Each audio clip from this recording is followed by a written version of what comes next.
Hi friends, ఈ video నచ్చినట్లయితే like చేయండి, సబ్స్క్రైబ్ చేయండి. కార్తీక్, దీప వాళ్ళు మాట్లాడుకుంటూ ఉంటారు. ఇంతలో అక్కడికి జ్యోత్స్న వచ్చి, దీప నీకు ఒక గుడ్ న్యూస్ చెప్పాడా మా బావ అని చెప్పేసి అడుగుతూ ఉంటుంది. ఆ మాటలు వినగానే అక్కడున్న దీప అయితే ఒక్కసారిగా షాక్ అయిపోయి, ఏంటి జ్యోత్స్న అది అని చెప్పేసి అడుగుతూ ఉంటుంది.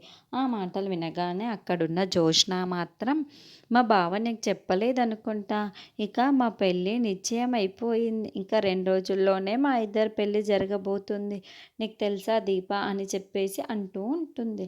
ఆ మాటలు వినగానే అక్కడున్న దీప మాత్రం ఏమీ మాట్లాడకుండా సైలెంట్‌గా ఉండిపోతుంది.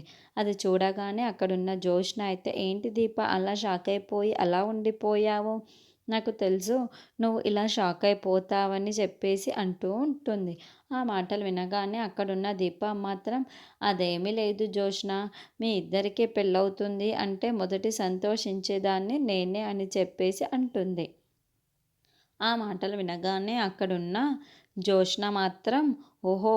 ఎంత కుట్రో లోపల ఉంచుకొని బయటికి మాత్రం ఎలా నవ్వుతూ ఉన్నావో దీప అని చెప్పేసి అనుకుంటుంది. ఇంతలో అక్కడున్న జ్యోత్స్న మాత్రం, మా ఇద్దరికీ ఇక 2 రోజుల్లోనే పెళ్లి జరగబోతుంది కదా దీప!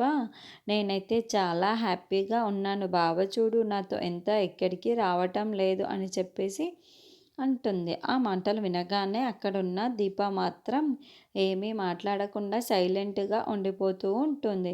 ఇంతలో అక్కడున్న కార్తీక్ అయితే, జ్యోత్స్న, నేను దీపతో కొంచెం మాట్లాడాలని ఇక్కడికి వచ్చాను. నువ్వేమో ఈ టాపిక్ ఎందుకు తెస్తావు?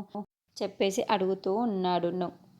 జ్యోత్స్న అయితే, దీపక్ కూడా తెలియాలి కదా బావ, మన ఇద్దరికీ పెళ్ళి అవుతుందని. అందుకే దీపకు చెప్పడానికే నేను ఇక్కడికి వచ్చాను. నువ్వేమో ఇక్కడే ఉన్నావు.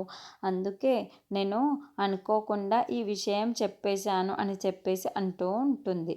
ఆ మాటలు వినగానే అక్కడున్న కార్తీక్ అయితే, సరే చెప్పావు కదా, ఇక వెళ్ళు అని చెప్పేసి అంటూ ఉంటాడు. ఆ మాటలు వినగానే అక్కడున్న జ్యోత్స్న అయితే, వెళ్తానులే బావ, మీ ఇద్దరు ఏదో మాట్లాడుకుంటున్నారు కదా, మాట్లాడుకోండి సరే అని చెప్పేసి వెళ్ళిపోతూ ఉంటుంది.